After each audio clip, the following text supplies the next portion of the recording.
Bhushan jewellers.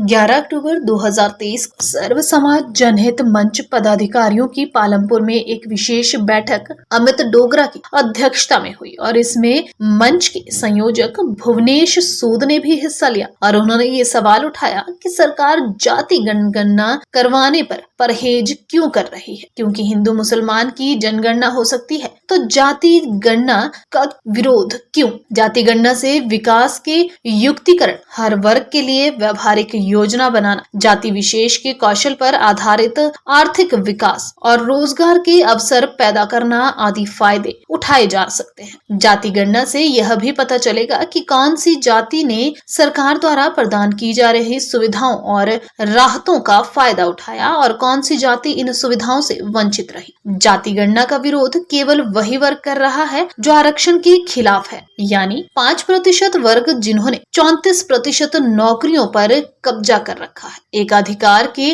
टूटने को कोई भी पसंद नहीं करता है। अमित डोगरा ने प्रधानमंत्री नरेंद्र मोदी के वक्तव्य पर भी हैरानी बताई, जिसमें उन्होंने यह कहकर जाति गणना का विरोध किया कि यदि हिंदू हिस्सा मांगना शुरू करे तो क्या होगा। पहली बात तो यह है कि जाति गणना में हिंदू मुस्लिम का प्रश्न कहां से आया, और दूसरा, जनगणना तो लगभग हिंदुओं के बीच ही हो रही है और जापान, कोरिया जैसे विकसित देशों ने भी जाति गणना के बाद ही समाज का बौद्धिक और आर्थिक विकास किया। आरक्षण के प्रश्न पर भी उन्होंने स्पष्ट किया कि आरक्षण की सुविधा अब अप्रासंगिक हो गई है। अमित डोगरा ने भारत सरकार की अग्निवीर अवधारणा की भी कड़े शब्दों में आलोचना की और कहा कि अग्निवीर के रूप में सैनिकों की 4 साल के लिए भर्ती इनके तानाशाही प्रवृत्ति और समांती सोच का परिणाम है। 4 साल के 100 में से 75 अग्निवीर रिटायर हो जाएंगे। आशंका और अनिश्चितता के दौर से गुजर रहे ये युवक या तो दिमागी बीमारियों से ग्रस्त होंगे या आत्महत्या के लिए प्रेरित होंगे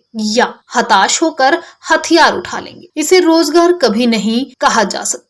यह तो युवकों के भविष्य के साथ खिलवाड़ है और धोखा है। वास्तव में ये जवान औद्योगिक धरनों के लिए सस्ते सुरक्षा कर्मी तैयार किए जा रहे हैं। अमित डोगरा ने चिंता जताई कि सरकार के ये सभी कदम लोकतंत्र विरोधी हैं और बाबा साहेब अम्बेडकर द्वारा बनाए गए देश के संविधान और संवैधानिक संस्थाओं को समाप्त करने की कुचेष्टा है और समाज के सभी वर्गों को लोकतंत्र बचाओ अभियान में जुड़ने की अपील की। Bureau report ENTV।